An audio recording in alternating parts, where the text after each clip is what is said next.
Depuis que j'ai l'âge de 30 ans, j'ai commencé à utiliser la canne blanche en nocturne.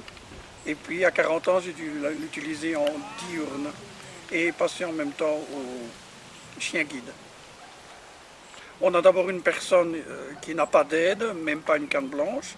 C'est le premier stade. Le deuxième, c'est la personne qui utilise une canne blanche après avoir suivi des cours.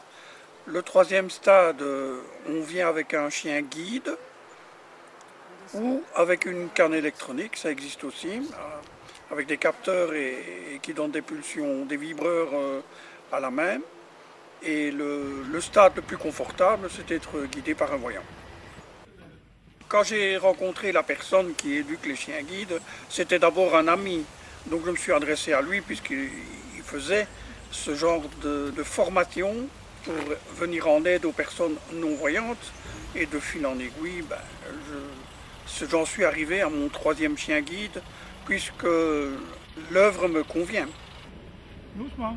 On débute par une formation spécifique à comprendre les ordres qu'il faut donner aux chiens.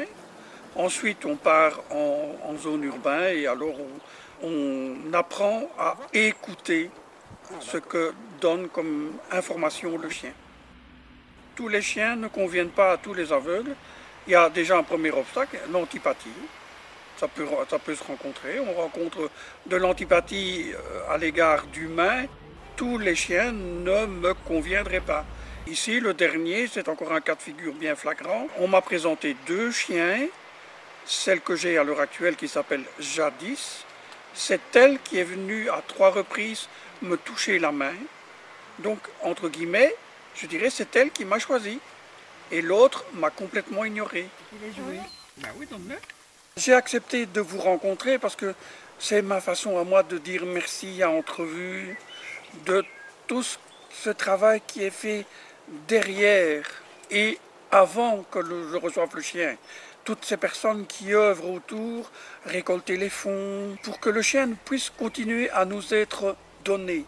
Parce que la part des subsides officiels n'est que de 1/5 sur le coût réel du chien guide.